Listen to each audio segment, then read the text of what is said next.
नमस्कार, आप देख रहे हैं सुदर्शन न्यूज और मैं हूं आपके साथ अमित शर्मा। शाम के 6 बज चुके हैं और समय हो गया है रण क्षेत्र का, जिसमें आज हम बात करेंगे पीओके यानी पाक अधिकृत कश्मीर की, जिसे लेकर कांग्रेस पार्टी के बड़े नेता अधीर रंजन चौधरी ने ऐसा बयान दिया है जिससे उनकी जगहसाई हो रही है। दरअसल मोदी सरकार अखंड भारत की दिशा में लगातार कदम बढ़ा रही है। सरकार बार बार यह कह रही है कि पीओके हमारा है, हमारा था, हमारा ही रहेगा, जिसे हम हर हाल में वापस लेकर रहेंगे। लेकिन कांग्रेस पार्टी के नेता सरकार की मंशा पर सवाल खड़ा कर रहे हैं। अधीर रंजन चौधरी कह रहे हैं सरकार पीओके को वापस लेने से पहले वहां से एक सेब लेकर आए। अब आप सोचिए, जहां सरकार पूरा पीओके वापस लाना चाहती है, वहीं कांग्रेस वहां से मात्र एक सेब लाने की बात कह रही है। इससे कांग्रेस पार्टी की सोच के बारे में आप अंदाजा लगा सकते हैं। इतने गंभीर मसले पर कांग्रेस पार्टी के नेता अधीर रंजन चौधरी की ओर से दिया गया यह तंज भरा बयान वाकई हैरान करने वाला है, परेशान करने वाला है। यह तंज उस पीओके के लिए दिया जा रहा है जो अखंड भारत का अभिन्न हिस्सा है, जिस पर स्वतंत्रता के बाद भी आज तक गुलामी का साया बना हुआ है। सरकारों को आना जाना लगा रहा, लेकिन पीओके पर पाकिस्तान का कब्जा बना रहा। पीओके पर आज अगर पाकिस्तान का अवैध कब्जा है तो इसकी वजह भी कांग्रेस ही है। बावजूद इसके कांग्रेस पार्टी इस मसले पर सरकार का साथ देने की बजाय मजाक बना रही है। ऐसे में बड़ा सवाल यह है कि आखिर कांग्रेस पीओके पर इतनी हल्की बात क्यों कर रही है? क्या कांग्रेस पीओके को भारत का हिस्सा नहीं मानती है? क्या कांग्रेस नहीं चाहती है कि भारत फिर से अखंड भारत बने? आज चर्चा इसी को लेकर करेंगे, लेकिन पहले एक रिपोर्ट आपको हम दिखाते हैं। तमाम जो खास मेहमान हैं वो हमारे साथ जुड़ चुके हैं, उनसे भी आपका हम परिचय कराएंगे, लेकिन पहले ये रिपोर्ट।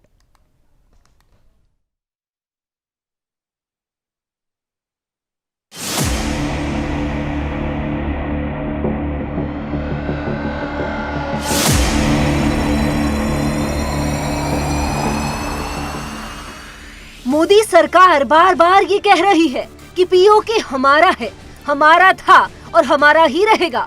यहाँ तक कि गृह मंत्री अमित शाह भी संसद में इस पर बयान दे चुके हैं और इसके बावजूद कांग्रेस सरकार की मंशा पर सवाल खड़ा कर रही है। अधीर रंजन चौधरी सरकार पर तंज कस रहे हैं और कह रहे हैं कि पीओके तो छोड़िए, वहाँ से पहले एक सेब तो लाकर दिखाइए। अब सोचिए, सरकार पीओके को वापस लाना चाहती है, लेकिन कांग्रेस सिर्फ एक सेब ही वहां से लाने के लिए सरकार को बोल रही है। और इससे आप अंदाजा लगा सकते हैं कि पीओके को लेकर कांग्रेस की सोच क्या है। दरअसल हाल ही में केंद्रीय गृह मंत्री अमित शाह ने लोकसभा में जम्मू कश्मीर आरक्षण यानी कि संशोधन और पुनर्गठन 2023 का बिल पेश किए थे, जिसके बाद में संसद द्वारा पारित कर दिया गया और ये दोनों बिल राज्यसभा से भी पास हो चुके हैं। जम्मू कश्मीर में परिसीमन के बाद विधानसभा की कुल सीटों की संख्या बढ़कर 114 हो गई, जिसमें से 24 सीट उन क्षेत्रों के लिए नामित है जो पाकिस्तान के कब्जे वाले कश्मीर के अंतर्गत आते हैं और इसी से आप सरकार के इरादों का अंदाजा लगा सकते हैं। लेकिन कांग्रेस है कि बयानबाजी से बाज नहीं आ रही है। चलिए अब आपको बताते हैं कि आखिर पीओके है क्या। दरअसल कश्मीर के 78,000 वर्ग किलोमीटर से ज्यादा बड़े हिस्से पर पाकिस्तान का अवैध कब्जा है। हालांकि पाकिस्तान इसे आजाद कश्मीर बताता है, लेकिन सच तो ये है कि आजाद नहीं, बल्कि ये पाकिस्तान अधिकृत कश्मीर है, जिसे हम और आप आम बोलचाल में पीओके कहते हैं। तो वहीं अब कांग्रेस चाहे जो भी कहे, लेकिन देश की जनता ये जानती है कि भारत सरकार कश्मीर को लेकर निश्चित है और उसे वापस लेकर ही रहेगी। Bureau report, Sudarshan news. तो भारत सरकार बार बार यह कह रही है कि पीओके हमारा है, पीओके हमारा था, पीओके हमारा ही रहेगा और पीओके को हम जल्दी वापस ले लेंगे। लेकिन कांग्रेस पार्टी इसको लेकर किस तरीके से मजाक बना रही है और अधीर रंजन चौधरी जैसे बड़े नेता अगर ऐसा बयान देते हैं तो वाकई में ये हैरान भी करता है, परेशान भी करता है और इससे समझ भी आता है कि कांग्रेस पार्टी की सोच गंभीर मसलों को लेकर आखिर है क्या। क्योंकि अधीर रंजन चौधरी कह रहे हैं कि आप पीओके तो वापस तब लाएंगे जब पहले आप वहां से एक सेब तो लाकर दिखाइए। यानी कि सीधे तौर पर एक तरीके से आप कह सकते हैं कि सरकार को एक चुनौती दी जा रही है। लेकिन कांग्रेस पार्टी को यह समझना होगा कि पीओके अगर बना तो उसके लिए जिम्मेदार कौन है? कांग्रेस पार्टी। और वही कांग्रेस पार्टी और उसी कांग्रेस पार्टी के नेता सवाल खड़ा कर रहे हैं, तो हैरानी होती भी है। चर्चा इसी को लेकर करेंगे। हमारे साथ बीजेपी की ओर से बीजेपी के प्रवक्ता कैप्टन आय सिंह भदौरिया जी हैं। बहुत स्वागत है सर आपका। इसके साथ ही हमारे साथ आशीष मिश्रा जो कि कांग्रेस के प्रवक्ता हैं, आपका भी स्वागत है सर। और इन सब के अलावा रक्षा विशेषज्ञ lieutenant general JS. Soni ji हमारे साथ हैं, आपका भी स्वागत है सर। लेकिन सबसे पहले आशीष जी मैं आपके पास आना चाहता हूं। भाई सरकार तो कह रही है कि हम पीओके को वापस लेंगे और आप कह रहे हैं कि सिर्फ वहां से एक सेब लेकर आइए आप। मतलब क्या कहना चाह रहे हैं आप? क्या एक सेब से ही कांग्रेस पार्टी खुश है? क्या आप नहीं चाहते हैं कि अखंड भारत का हिस्सा एक बार फिर से पीओके बने? क्या चाहते हैं आप आशीष जी?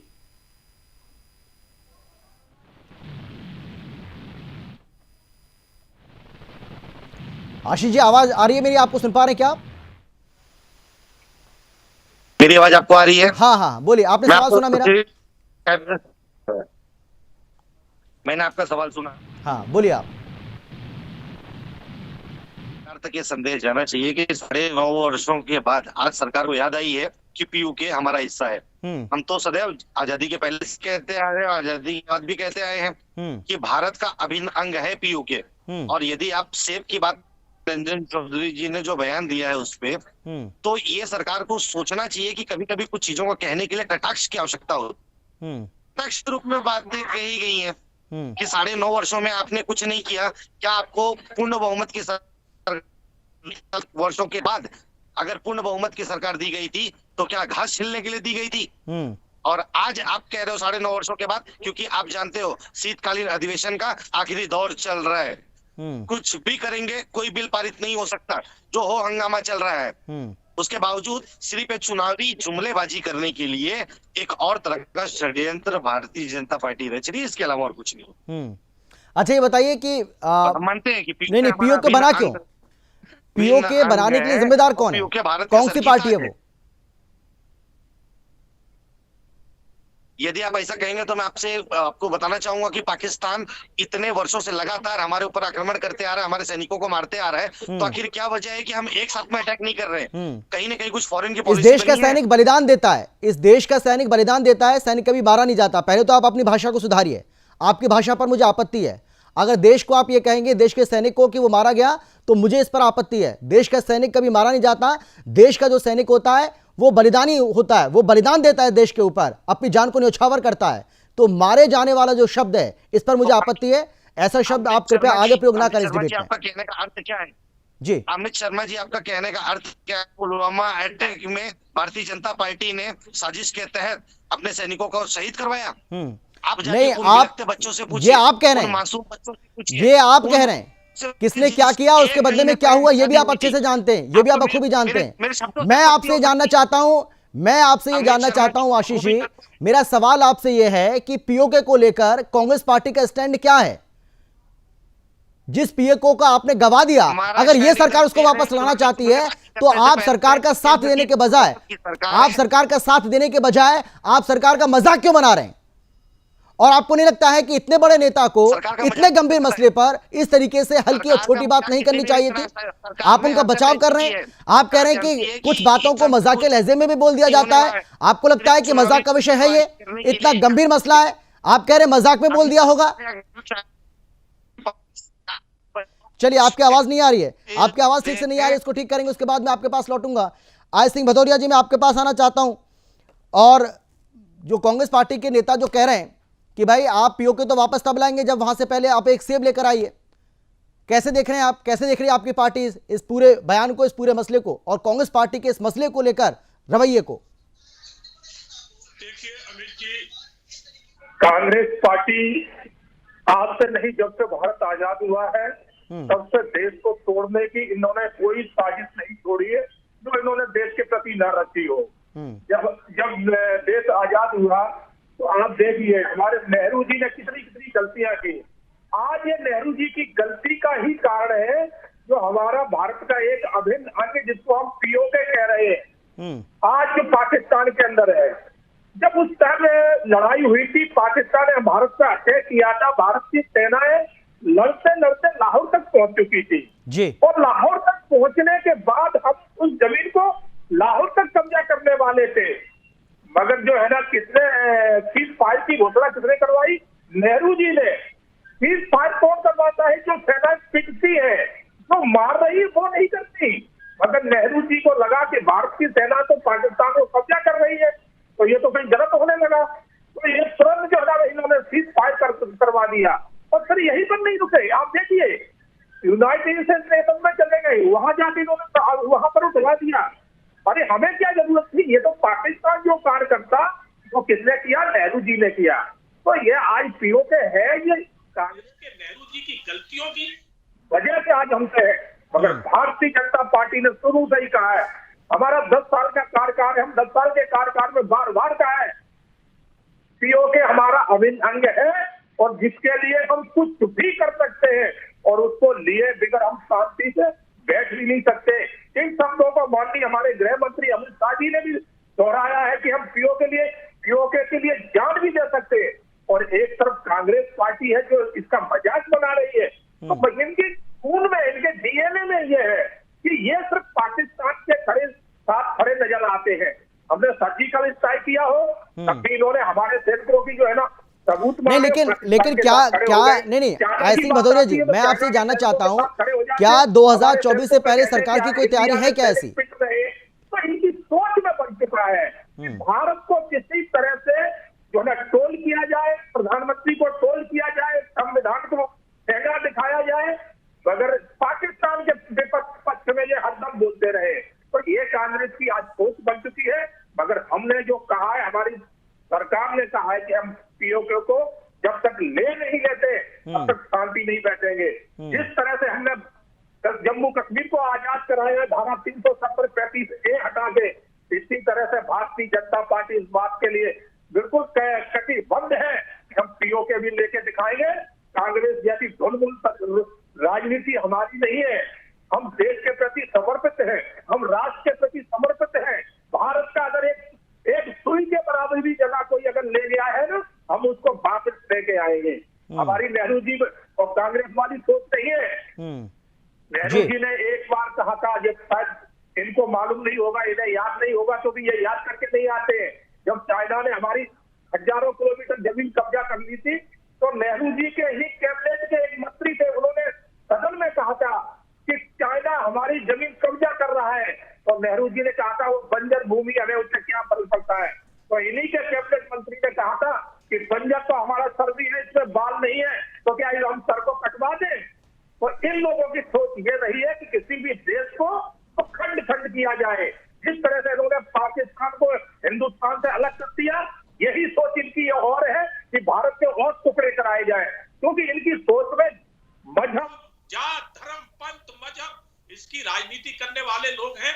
तो ये भारत के हितैषी नहीं हो सकते।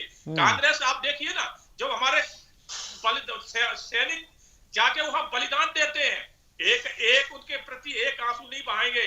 और अगर बटाला हाउस होता है तो इनकी सोनिया जी पूरी रात रोते सो नहीं पाती है। तो सोच यहाँ दिखाई दे जाती है कि देश के प्रति कौन समर्पित है, राष्ट्र के लिए कौन समर्पित है। लगाने वाले लोग हैं, उनके रहने पर शहादत होती क्यों है? आप ही कहते हो ना भारत का बोलबाला है, डंका बज रहा है, फिर हमारे देश के जवान शहीद क्यों हो रहे हैं? बिल्कुल, आपने देखा होगा कश्मीर में हमने क्या हालत बना रखी थी, पत्थरबाजों की फौज बना रखी थी। कश्मीर में ही हमने देखा है, हमने कश्मीर में ही देखा है आतंकी को कैप्टन देवेंद्र सिंह डीवाईएसपी थे, डीवाईएसपी। चले, मैं आऊंगा आप दोनों के पास में, लौटूंगा आपके पास। गाड़ी में लेके घूम रहे थे। हाँ ठीक है। ऐसे ही भदौरिया जी, आपकी लाइट चली गई मुझे लग रहा है, इसको थोड़ा सा ठीक करिए, आते हैं हम आपके पास। जय सोनी जी, मैं आपके पास आना चाहूंगा, आप कैसे देख रहे हैं? देखिए, राजनीति चलती रहेगी, कांग्रेस बीजेपी के ऊपर, बीजेपी कांग्रेस के ऊपर, ये हमलावर होते रहेंगे, ये इस तरीके से आरोप प्रत्यारोप एक दूसरे के ऊपर लगाते रहेंगे। वाल पलटवार का जो सिलसिला है वो हो सकता है कि आगे भी चलता रहे इसी तरीके से। लेकिन इन सबके बीच में आपसे जानना चाहता हूं कि पीओके के लेकर मोदी सरकार की, केंद्र सरकार की जो इच्छा शक्ति है, जो तैयारी है, वो आपको कैसी नजर आती है? कांग्रेस पार्टी की ओर से जो सवाल खड़े किए जा रहे हैं उसको लेकर भी मैं आपसे जवाब चाहूंगा कि आप उसको कैसे देख रहे हैं। जय हिंद अमित जी। जय हिंद। ये मेरा सौभाग्य है कि मैं आपके न्यूज चैनल विख्यात को पैलेस के साथ हूं। मैं आर्मी से लेफ्टिनेंट कर्नल रिटायर हुआ था। आपके चैनल पे मेरा रैंक गलत दिखाया जा रहा है, तो मैं अनुरोध करूंगा कि उसको ठीक करवा दीजिए प्लीज। ठीक है सर। अमित जी, जहां तक आपका प्रश्न है, मैं बताना चाहूंगा 8 जुलाई 2013 को विन वीपू, जो कि चीनी सरकार का अखबार और हांगकांग से प्रकाशित होता है, उसमें एक लेख छपा था जिसका शीर्षक था 6 जंग जो चीन लड़ेगा अगले 50 साल में। उस श्रृंखला में जंग नंबर 3 है कि 2035 में पाकिस्तान भारत पे हमला करेगा जम्मू कश्मीर के लिए, और उसी वक्त चीन हमला करेगा भारत पे अरुणाचल प्रदेश के लिए।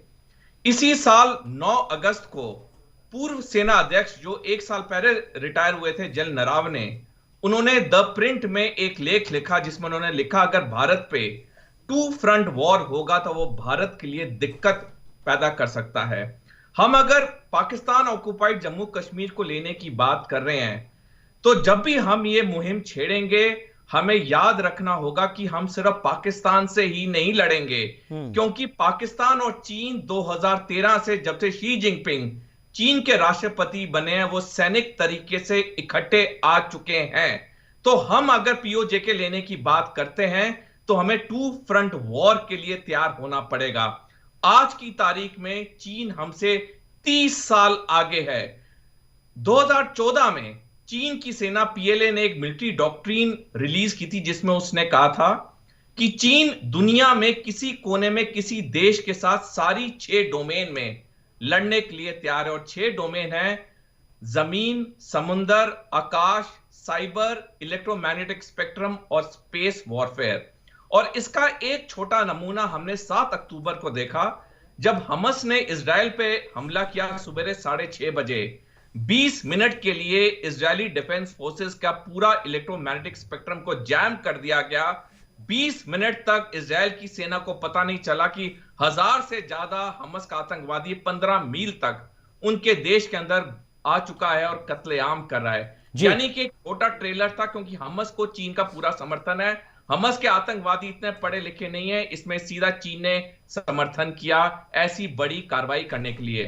जो आगे की जंग होंगी, आगे की जंग में अहम भूमिका साइबर निभाएगी, इलेक्ट्रोमैग्नेटिक स्पेक्ट्रम निभाएगी, उसके बाद जमीनी सेना या वायु सेना आएगी। तो अगर हम आज की तारीख में देखें, चीन हमसे 30 साल आगे है डिफेंस प्रिपेयर्डनेस में। हम अगर चीन को मात देना चाहते हैं और साथ में पाकिस्तान चीन दोनों को मात देना चाहते हैं तो हमें 2 चीजें फौरन करनी होंगी। सबसे पहले हमें अपना रक्षा बजट को और बढ़ाना होगा, और दूसरा जो हम चीन के आर्थिक चुंगल में हैं कि साल प्रति साल हमारा चीन के साथ व्यापार बढ़ रहा है, हमें उसे खत्म करना होगा।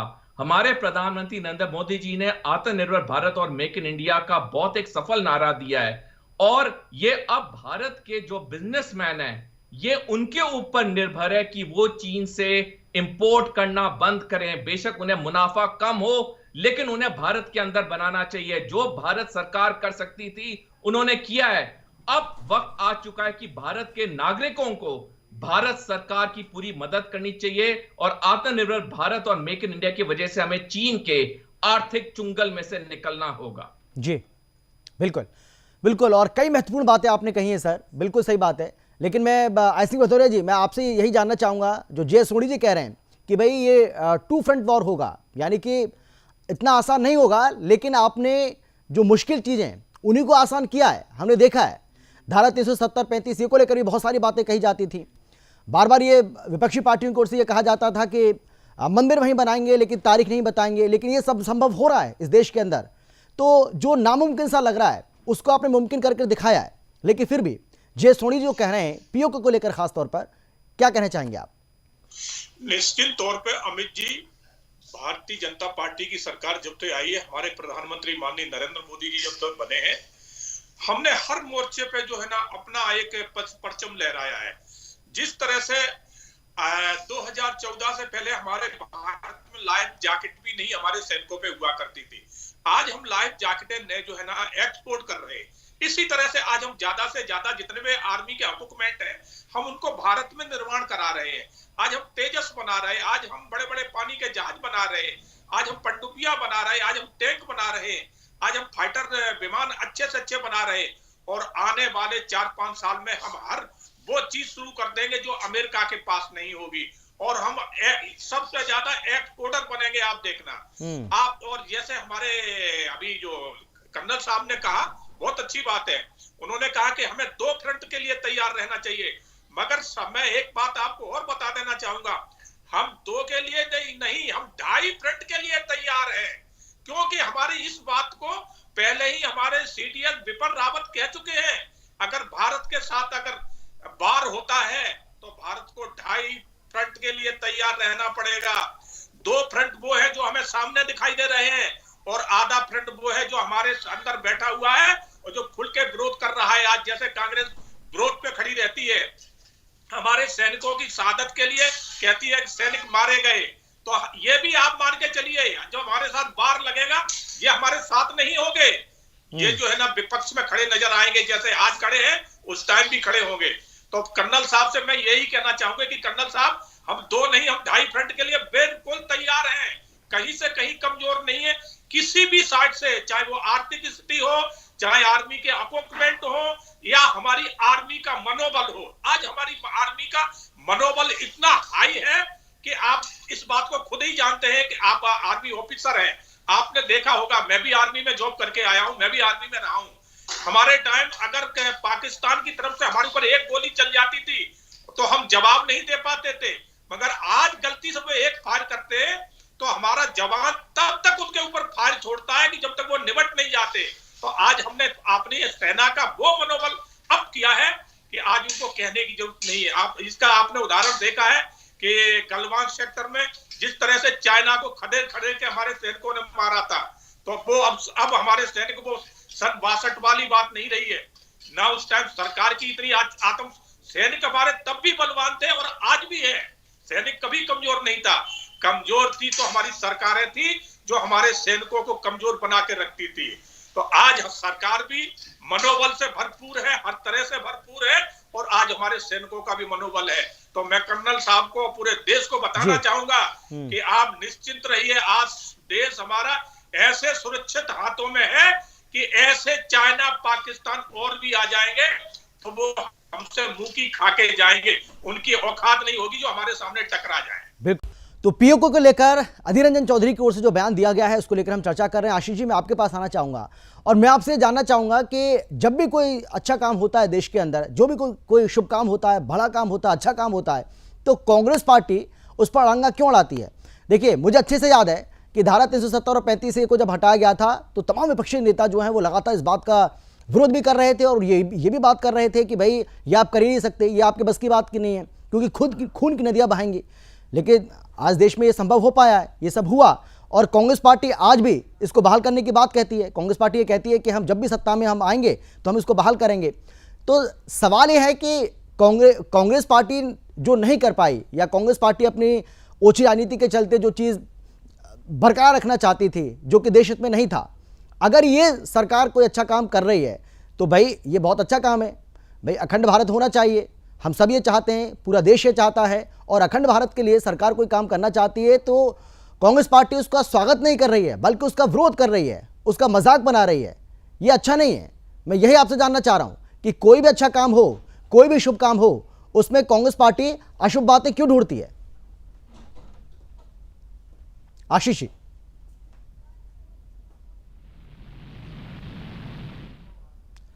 आशीष जी, अनम्यूट करिए उसको, म्यूट कर रखा है आपने फोन अपना।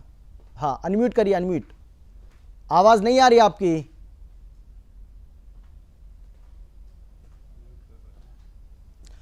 आशीष जी, आपकी आवाज नहीं आ रही है, आप अपना फोन पहले अनम्यूट करिए, म्यूट कर रखा है आपने।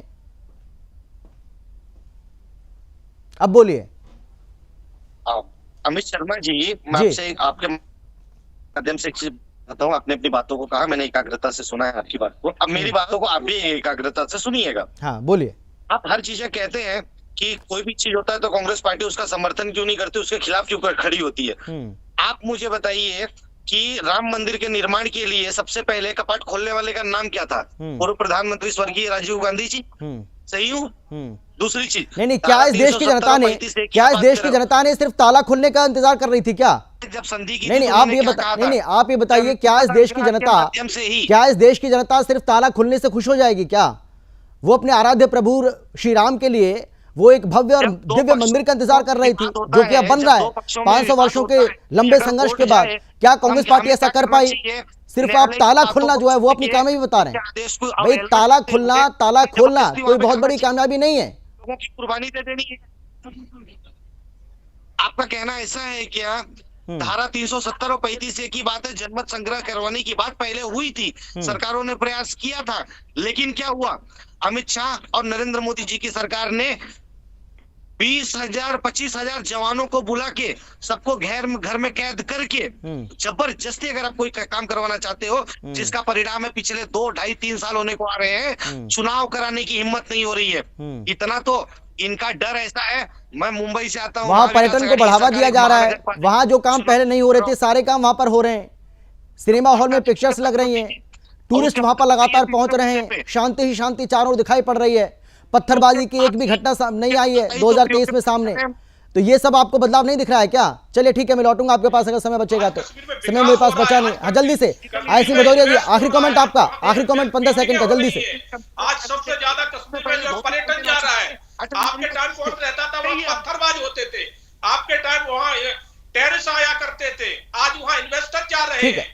ठीक है, जय सोनी जी आपका भी आखिरी कमेंट। हाँ पत्थर नहीं हो रही सर, प्लीज सर। हाँ आज इन्वेस्टरों के ऊपर ठीक है, जय सोनी जी आप बोलिए, जय सोनी जी बोलिए। हिम्मत नहीं थी। ठीक है, लाल चौक पर आई सिंह भदौरिया जी, मेरे पास समय नहीं बचा सर, समय होता तो मैं आपको बिल्कुल अनुमति देता कि आप और बोलते। ठीक है, हाँ जय सोनी जी जल्दी से। अमित जी, पाकिस्तान ऑक्युपाइड जम्मू कश्मीर को लेना मुश्किल है, नामुमकिन नहीं है, अगर हम बिल्कुल एक नियमित तरीके से चलें, आत्मनिर्भर भारत मेक इन इंडिया को और सफल बनाएं, चीन के साथ अपना व्यापार बिल्कुल खत्म कर दें और अपनी साइबर, इलेक्ट्रोमैग्नेटिक स्पेक्ट्रम और स्पेस वॉरफेयर में ज्यादा पैसा इन्वेस्ट करके हम उसको करें। और एक आखिरी टिप्पणी करना चाहूंगा कि हम पूरी तरह से तरक्की तब कर पाएंगे चाइना के साथ बराबर होगा। चलिए सर, मेरे पास समय इतना ही बचा है। जय सोनी जी आपका, आशीष जी आपका और आई सिंह भदौरिया जी आपका भी बहुत धन्यवाद चर्चा में शामिल होने के लिए, अपनी बात रखने के लिए। लेकिन कांग्रेस पार्टी को किसी गलतफहमी में नहीं रहना चाहिए, कांग्रेस पार्टी को किसी गफलत में नहीं रहना चाहिए। कांग्रेस पार्टी को यह समझना चाहिए कि यह नया भारत है और इस नए भारत में सब कुछ मुमकिन है, यानी कि नामुमकिन को मुमकिन करना ही सरकार का काम है और ये सरकार ने ये करके भी दिखाया है। और इसीलिए ये पूरी उम्मीद की जा सकती है कि बहुत जल्द पीओके में भगवा ध्वज लहराएगा, बहुत जल्द पीओके में तिरंगा लहराएगा, तिरंगा फहराया जाएगा। फिलहाल इतना ही, लेकिन देश और दुनिया की बाकी खबरों के लिए आप देखते रहिए सुदर्शन न्यूज।